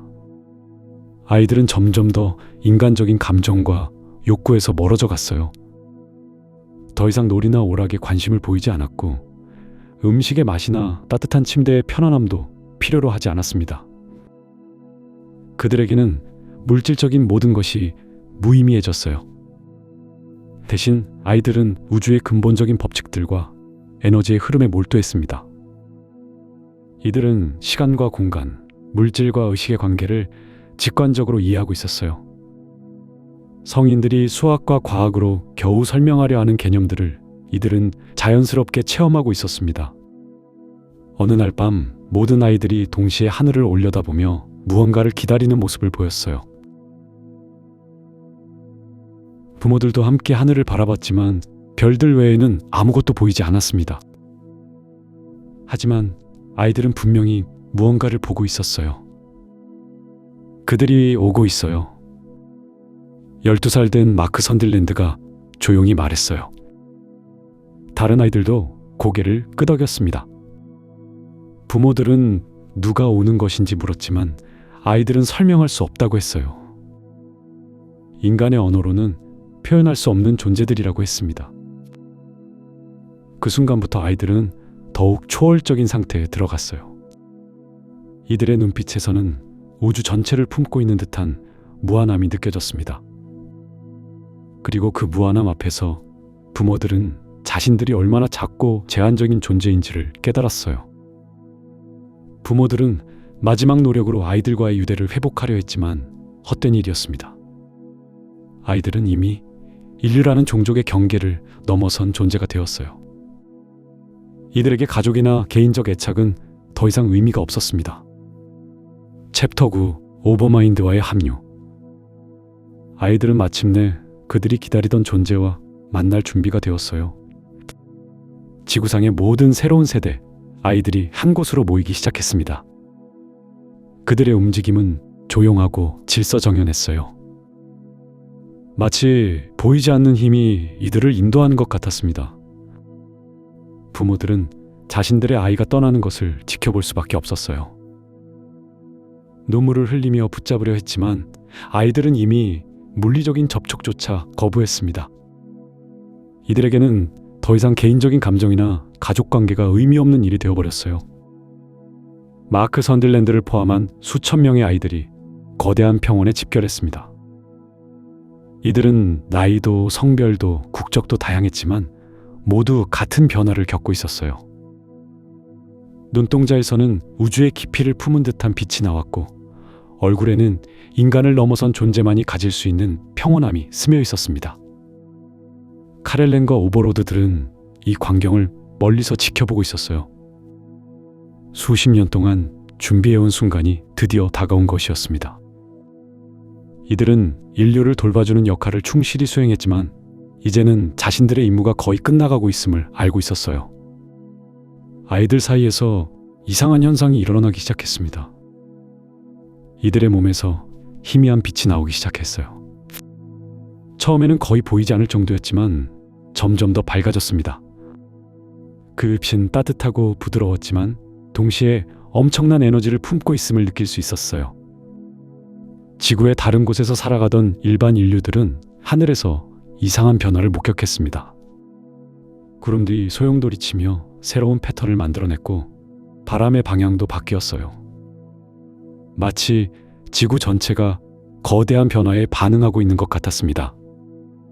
아이들은 서로의 손을 잡기 시작했어요. 그러자 이들 사이를 흐르는 에너지가 더욱 강해졌습니다. 개별적으로 존재하던 의식들이 하나로 합쳐지기 시작한 것이었어요. 각자의 개성과 기억은 사라지고 더 큰 하나의 존재로 통합되어 갔습니다. 이 과정에서 아이들의 몸은 점점 더 투명해져 갔어요. 물질적인 형태를 벗어나 순수한 정신 에너지로 변화하고 있었습니다. 이는 고통스러운 과정이 아니었어요. 오히려 이들은 해방감과 환희를 느끼고 있었습니다. 멀리서 지켜보던 부모들은 자신들의 아이가 사라져가는 모습에 절망했어요. 하지만 동시에 이상한 평화로움도 느꼈습니다. 아이들이 고통받지 않는다는 것을 본능적으로 알 수 있었기 때문이었어요. 이들은 더 높은 차원의 존재로 진화하고 있었습니다. 카렐렌은 이 광경을 보며 깊은 감동을 느꼈어요. 수백만 년 전 자신들의 종족이 같은 기회를 놓쳤던 것을 기억했습니다. 오버로드들은 지적으로는 발달했지만 이런 초월적 진화를 이룰 수는 없었어요. 그래서 이들은 다른 종족이 이 단계에 도달할 수 있도록 돕는 역할을 맡게 된 것이었습니다. 아이들의 변화는 계속되었어요. 이제 이들의 몸은 거의 보이지 않을 정도가 되었고 대신 강력한 정신적 에너지만 남아 있었습니다. 그 에너지는 점점 더 커져서 지구 전체를 감쌀 정도가 되었어요. 이때 우주 저편에서 새로운 존재가 접근해 오고 있었습니다. 오어마인드였어요. 이 존재는 물질적인 형태를 갖지 않았습니다. 순수한 의식과 지성으로만 이루어진 우주적 존재였어요. 수많은 종족들이 진화의 마지막 단계에서 합류하는 거대한 정신적 공동체였습니다. 오어마인드가 지구에 접근하자 놀라운 일이 벌어졌어요. 하늘이 갑자기 황금빛으로 물들었습니다. 구름들이 사라지고 대기 전체가 신비로운 빛으로 가득 찼어요. 이는 두 차원의 존재가 만나는 순간에 일어나는 현상이었습니다. 아이들은 이 순간을 기다려왔어요. 이들의 변화된 의식은 오버마인드의 존재를 감지할 수 있었습니다. 그리고 마침내 이들은 자신들이 향해 나가야 할 방향을 완전히 이해했어요. 합류의 과정이 시작되었습니다. 아이들의 정신적 에너지가 오버마인드와 연결되기 시작했어요. 이는 점진적인 과정이었지만 동시에 극적인 변화이기도 했습니다. 개별 인간으로 존재하던 아이들이 우주적 차원의 의식체가 되어가고 있었어요. 이 과정에서 지구에는 엄청난 에너지가 방출되었습니다. 땅이 진동하고 바다가 거칠어졌어요. 하지만 이는 파괴적인 힘이 아니었습니다. 생명력이 넘치는 창조적 에너지였어요. 일반 인류들은 이 변화를 온몸으로 느꼈습니다. 어떤 이들은 두려워했지만 대부분은 경이로움을 느꼈어요. 인류 역사상 가장 위대한 순간을 목격하고 있다는 것을 본능적으로 알았기 때문이었습니다. 카렐렌과 다른 오버로드들은 이제 자신들의 임무가 끝났음을 깨달았어요. 인류의 새로운 세대는 성공적으로 진화했고 오버마인드와 합류할 준비를 마쳤습니다. 이들은 더 이상 지구에 머물 필요가 없었어요. 하지만 합류 과정에는 예상치 못한 결과가 따랐습니다. 아이들의 에너지가 오버마인드와 완전히 통합되면서 지구 자체에 변화가 일어나기 시작한 것이었어요. 행성의 물질 구조가 불안정해지기 시작했습니다. 지구의 지각에서 이상한 진동이 감지되었어요. 화산 활동이 증가했고 지진이 자주 발생했습니다. 바다의 조류도 변하기 시작했어요. 이 모든 변화는 아이들의 진화 과정과 연결되어 있었습니다. 과학자들은 이 현상을 설명하려고 했었지만 실패했어요. 기존의 물리 법칙으로는 이해할 수 없는 일이 벌어지고 있었습니다. 물질과 에너지의 경계가 모호해지고 있었어요. 아이들은 이제 거의 완전히 변화했습니다. 이들의 의식은 개별적 존재를 넘어서 하나의 거대한 정신체가 되었어요. 그리고 그 정신체는 오버마인드의 일부가 되어가고 있었습니다. 이 과정에서 지구에 남아있던 일반 인류들은 이상한 감정을 느꼈어요. 슬픔과 자부심이 뒤섞인 복잡한 감정이었습니다.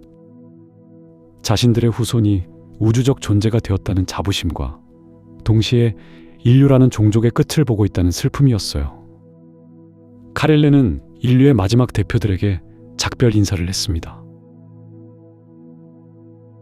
이들은 50년 동안 함께해왔지만 이제는 각자의 길을 가야 할 때였어요. 오버로드들은 다른 행성에서 비슷한 역할을 수행하러 떠날 예정이었습니다. 당신들의 아이들은 우리가 결코 도달할 수 없는 경지에 이르렀습니다. 카렐렌이 말했어요. 이들은 이제 우주의 일부가 되었습니다. 물질적 한계를 초월한 순수한 정신 존재로 말이에요.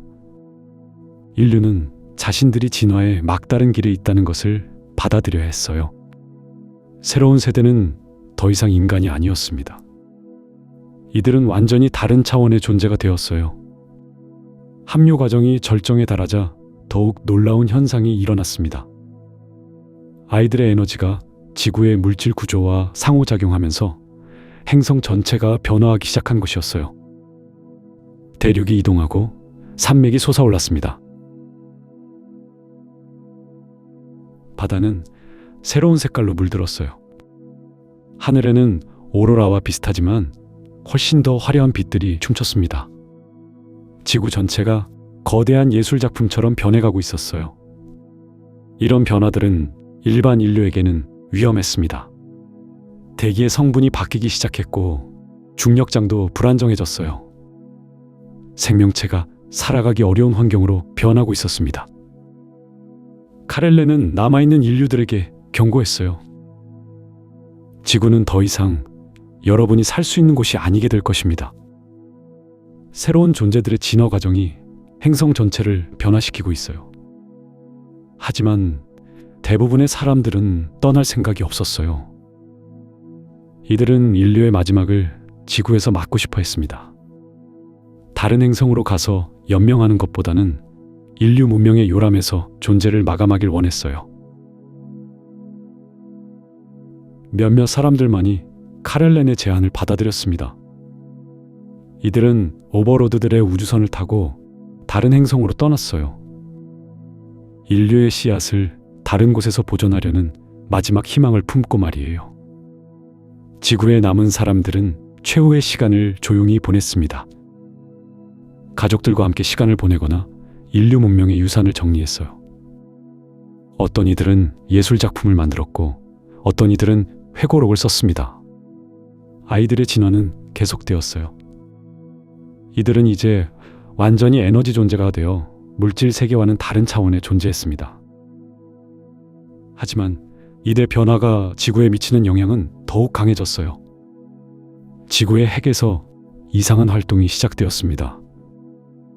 행성의 자기장이 변하고 있었어요. 이는 아이들의 에너지가 지구의 물질 구조와 상호작용한 결과였습니다. 과학자들은 이 변화를 추적하려 했지만 기존의 장비로는 측정할 수 없는 현상들이었어요. 물리 법칙 자체가 달라지고 있었습니다. 물질과 에너지, 시간과 공간의 관계가 재정의되고 있었어요. 지구 표면에서는 더욱 극적인 변화가 일어났습니다. 산들이 새로운 모양으로 변하고 강들이 다른 방향으로 흐르기 시작했어요. 식물들도 이상한 색깔과 형태로 변해갔습니다. 동물들은 본능적으로 이런 변화를 감지했어요. 새들은 평소와 다른 패턴으로 날았고 바다의 물고기들도 새로운 서식지를 찾아 이동했습니다. 모든 생명체가 다가오는 변화에 반응하고 있었어요. 밤하늘도 달라졌습니다. 별들의 위치가 바뀐 것은 아니었지만 빛의 성질이 다르게 보였어요. 우주 전체가 다른 진동으로 울리고 있는 것 같았습니다. 카렐레는 마지막으로 지구를 한 바퀴 돌아보았어요. 50년 동안 보호해온 행성이었습니다. 이제는 완전히 다른 세계가 되어가고 있었어요. 인류의 흔적들이 하나씩 사라지고 있었습니다. 도시들이 이상한 빛으로 물들어갔어요. 건물들은 아직 그대로 서 있었지만 마치 다른 차원에 속한 것처럼 보였습니다. 인류 문명의 마지막 모습이었어요. 아이들은 이제 완전히 오버마인드와 합류했습니다. 이들의 의식은 우주적 차원으로 확장되었어요. 개별 행성이나 종족의 경계를 넘어선 존재가 된 것이었습니다. 이 순간 지구에는 마지막 변화가 일어났어요. 행성 전체가 빛으로 변하기 시작한 것이었습니다. 물질이 순수한 에너지로 전환되고 있었어요. 남아있던 인류들은 이 광경을 마지막까지 지켜보았습니다. 두려움보다는 경이로움이 더 컸어요. 자신들이 우주 역사상 가장 놀라운 순간을 목격하고 있다는 것을 알았기 때문이었습니다. 지구의 물질이 에너지로 변환되는 과정은 점진적이었어요. 먼저 대기가 빛으로 변했고 그 다음 바다가 마지막으로 땅이 변했습니다. 모든 것이 찬란한 빛으로 승화되어 갔어요. 이 빛은 파괴적이지 않았습니다. 오히려 창조적인 힘이었어요. 지구라는 행성이 더 높은 차원의 에너지로 변환되고 있었습니다. 인류의 마지막 순간들은 평온했어요. 고통이나 두려움 없이 빛 속으로 사라져갔습니다. 이들은 자신들의 후손이 이룬 위대한 성취를 자부심으로 여기며 마지막을 맞았어요. 카렐렌과 오버로드들은 이 모든 과정을 우주에서 지켜보았습니다. 지구가 완전히 에너지로 변환되는 모습을 보며 깊은 감동을 느꼈어요. 한 종족의 끝이자 동시에 새로운 시작이었습니다. 변환된 에너지는 우주 공간으로 퍼져나갔어요. 그리고 오버마인드의 일부가 되어 우주적 의식체의 힘을 더욱 강화시켰습니다. 인류의 아이들은 이제 우주 전체에 영향을 미칠 수 있는 존재가 되었어요. 지구가 있던 자리에는 아무것도 남지 않았습니다. 다만 우주 공간에 희미한 에너지장만이 남아있을 뿐이었어요. 하지만 그 에너지는 살아있었습니다. 인류의 정신이 변환된 형태로 계속 존재하고 있었어요. 카렐레는 마지막으로 그 자리를 바라보며 인류에게 작별 인사를 했습니다. 당신들은 우리가 갈 수 없는 곳으로 갔습니다. 영원히 기억될 것입니다. 오버마인드의 일부가 된 존재들은 이제 시간과 공간의 제약을 받지 않았어요. 과거와 미래를 동시에 인식할 수 있었고 우주의 모든 곳에 존재할 수 있었습니다. 이들은 새로운 사명을 갖게 되었어요. 다른 행성의 다른 종족들이 같은 진화 단계에 도달할 수 있도록 돕는 것이었습니다. 인류가 받았던 도움을 이제는 다른 존재들에게 줄 차례였어요. 우주는 계속 진화하고 있었습니다. 수많은 종족들이 물질적 존재에서 정신적 존재로 변화하고 있었어요. 그리고 그들 모두는 결국 오버마인드라는 거대한 의식체의 일부가 되어갔습니다. 인류의 이야기는 이렇게 끝났지만 동시에 새로운 시작이기도 했어요. 호모사피엔스라는 종족은 사라졌지만 그들의 정신과 의식은 우주적 차원에서 계속 살아가고 있었습니다. 지구라는 작은 행성에서 시작된 생명이 마침내 우주 전체를 품을 수 있는 존재로 진화한 것이었어요. 이는 슬픈 끝이 아니라 영광스러운 시작이었습니다. 챕터 10 유년기의 끝. 야는 더 이상 혼자가 아니었습니다. 지구의 마지막 인간이라는 고독감도 이제 희미해졌어요. 그는 오버로드들과 함께 지구 궤도에 머물며 아이들의 변화를 지켜보고 있었습니다. 카렐레는 여전히 그의 곁에 있었고 두 존재 사이에는 이상한 우정이 자리 잡고 있었어요. 이제 시간이 얼마 남지 않았습니다. 카렐렌이 말했어요. 아이들의 변화가 임계점에 도달하고 있습니다. 야는 지구를 바라보았습니다. 푸른 행성은 여전히 아름다웠지만 그 표면에서는 인간의 눈으로는 이해할 수 없는 일들이 벌어지고 있었어요. 아이들은 이제 물질적 법칙을 초월한 존재가 되어가고 있었습니다. 그들의 의식은 개별적인 것에서 벗어나 하나의 거대한 집단 의식으로 합쳐져 가고 있었어요. 지구 곳곳에서 이상한 현상들이 나타나기 시작했습니다. 중력이 무의미해지는 지역들이 생겨났고 시간의 흐름이 불규칙해지는 곳들도 있었어요. 아이들의 정신력이 현실 자체를 변화시키고 있었던 것입니다.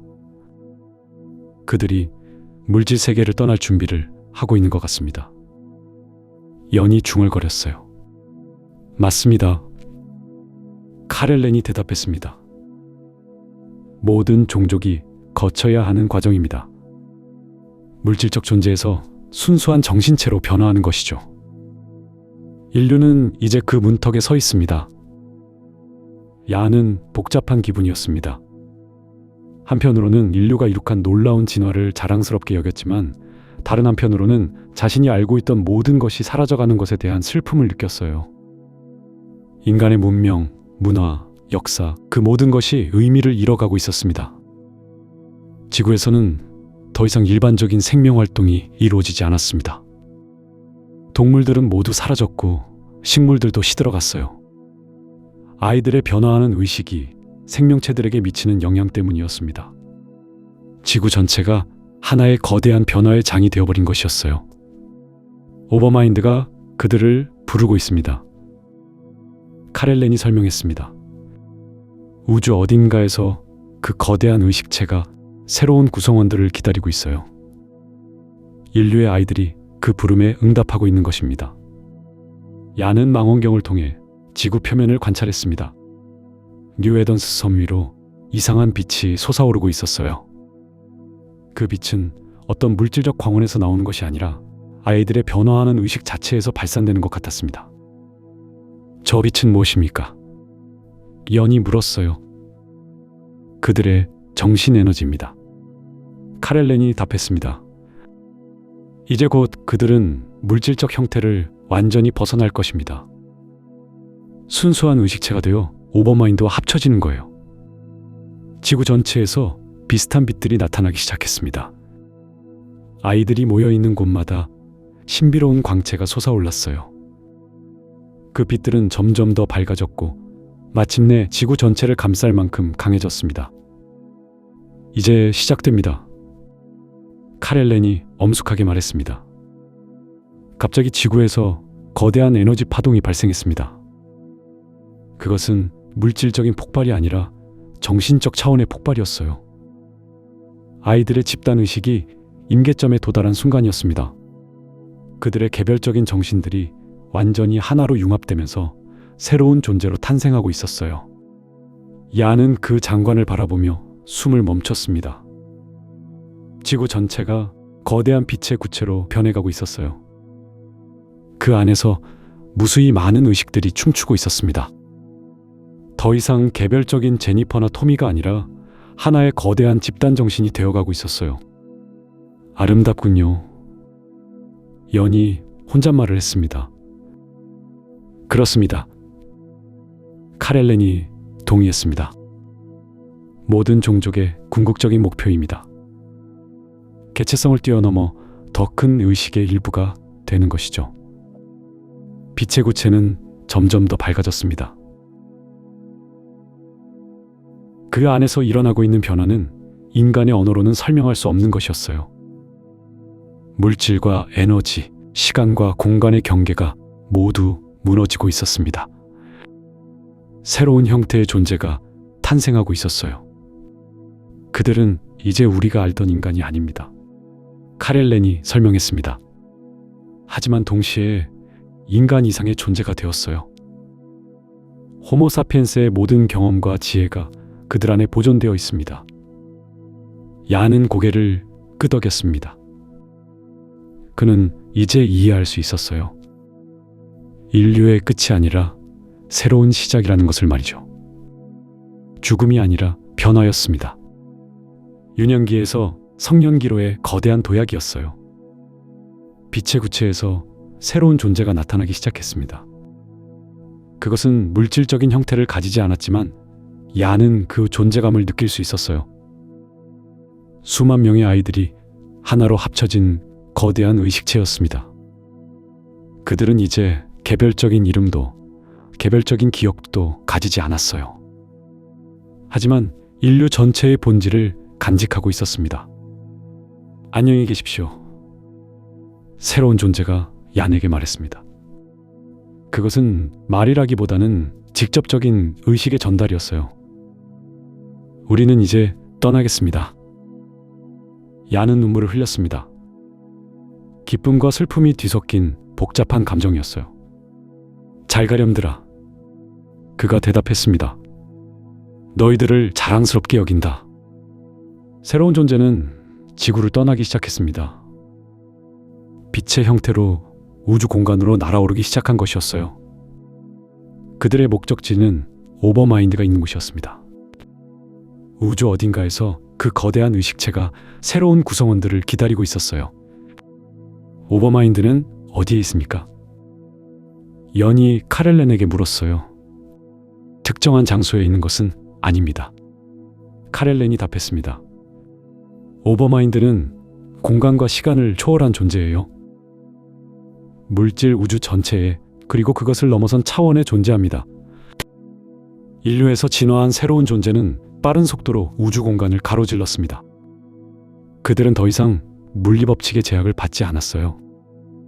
빛의 속도도, 거리도, 시간도 그들에게는 의미가 없었습니다. 순수한 의식체가 된 그들에게는 의지만으로 어디든 갈 수 있었어요. 야는 그들이 사라져가는 모습을 지켜보았습니다. 인류의 마지막 희망이자 새로운 시작이 우주 저편으로 날아가고 있었어요.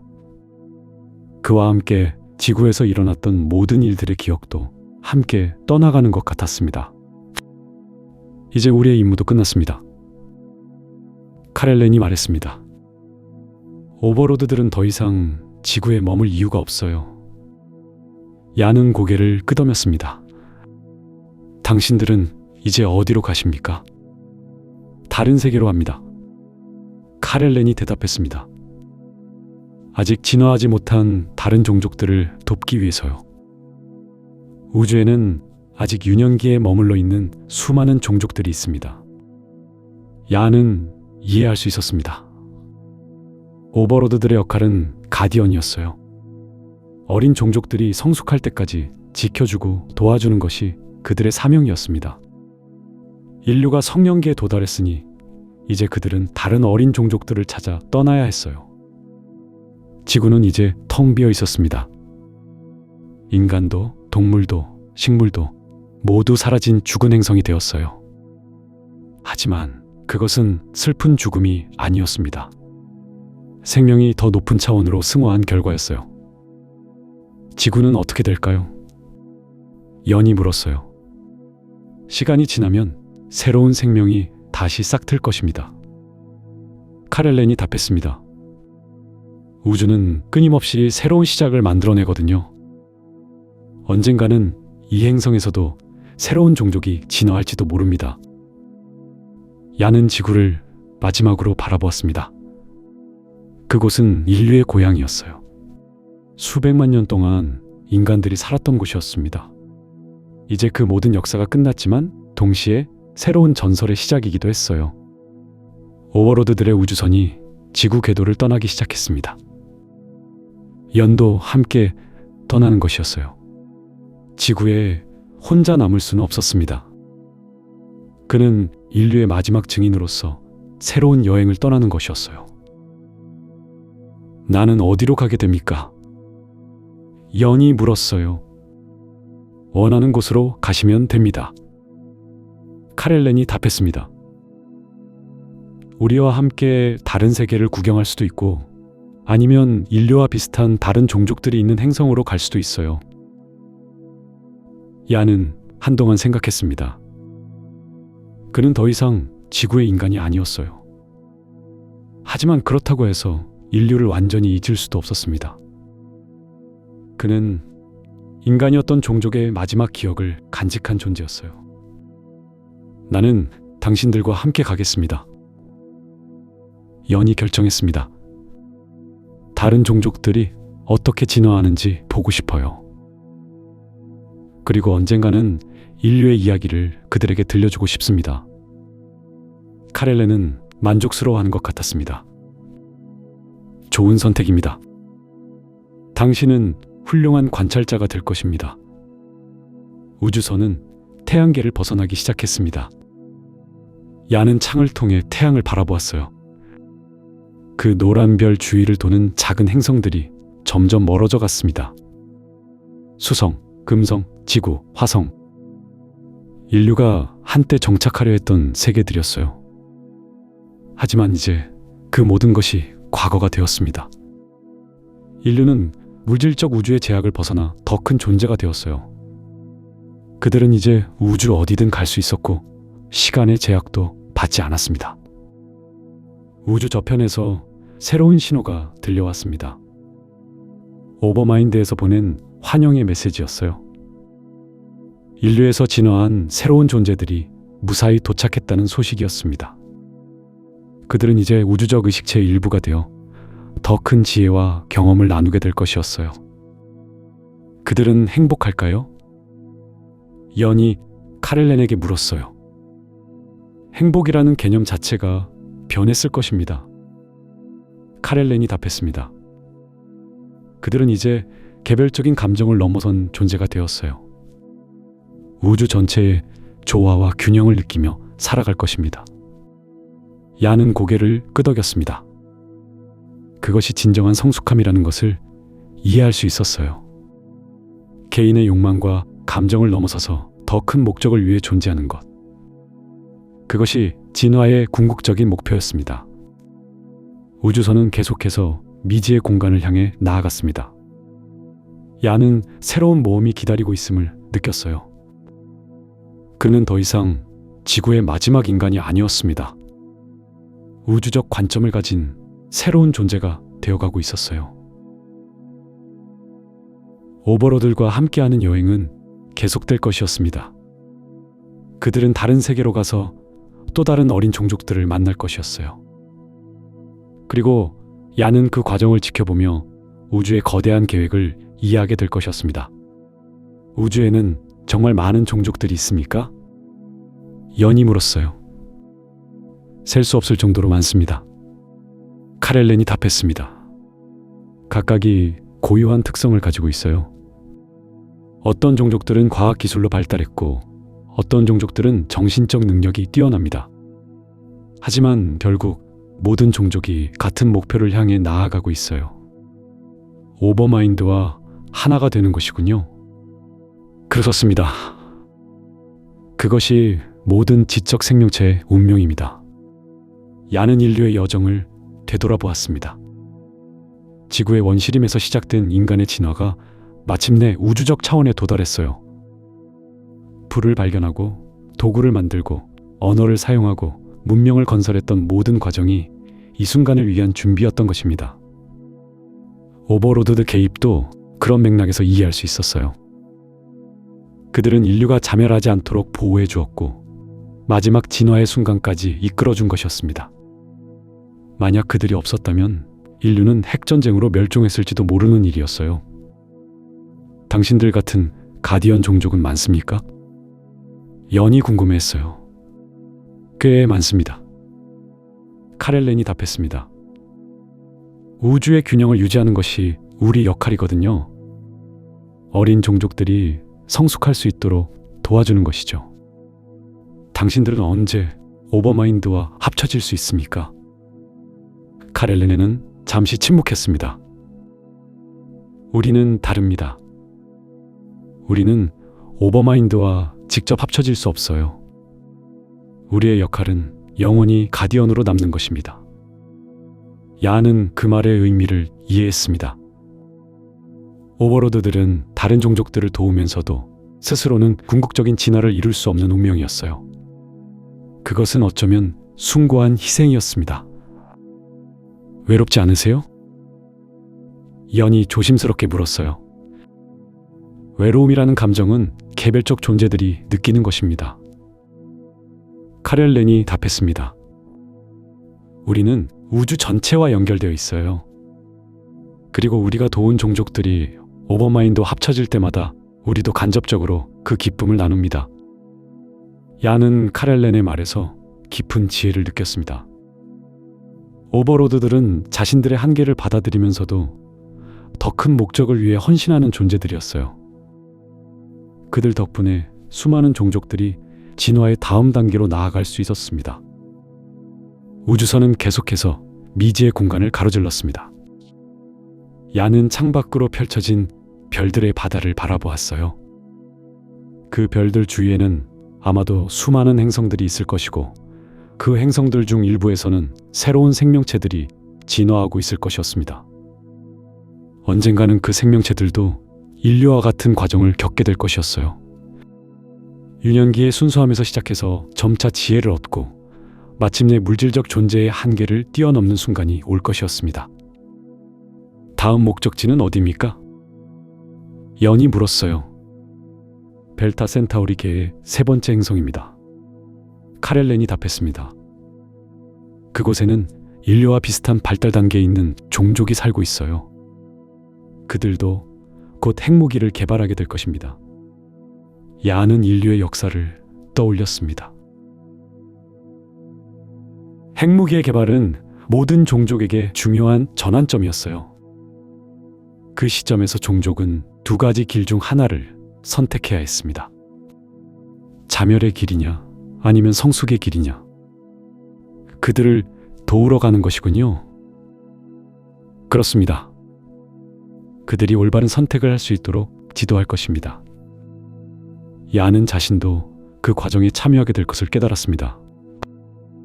그는 인류의 경험을 가진 유일한 존재로서 다른 종족들에게 조언을 해줄 수 있을 것이었어요. 인류가 어떻게 유년기를 벗어났는지, 그 과정에서 무엇을 배웠는지를 전해줄 수 있었습니다. 우주를 여행하며 야는 점차 더 큰 관점을 갖게 되었습니다. 지구에서의 삶이 우주적 스케일에서는 얼마나 작은 부분이었는지 이해하게 되었어요. 하지만 동시에 그 작은 부분이 얼마나 소중한지도 깨달았습니다. 모든 종족이, 모든 개체가 우주적 의식체의 소중한 구성 요소였어요. 인류도 그런 구성 요소 중 하나였고, 이제 그들의 본질은 오버마인드 안에서 영원히 보존되게 될 것이었습니다. 야는 더 이상 인류의 종말을 슬퍼하지 않았습니다. 대신 인류가 이룩한 위대한 성취를 자랑스럽게 여겼어요. 지구라는 작은 행성에서 시작된 종족이 마침내 우주 전체를 품을 수 있는 존재로 진화한 것이었습니다. 그것은 끝이 아니라 진정한 시작이었어요. 유년기가 끝나고 성년기가 시작된 것이었습니다.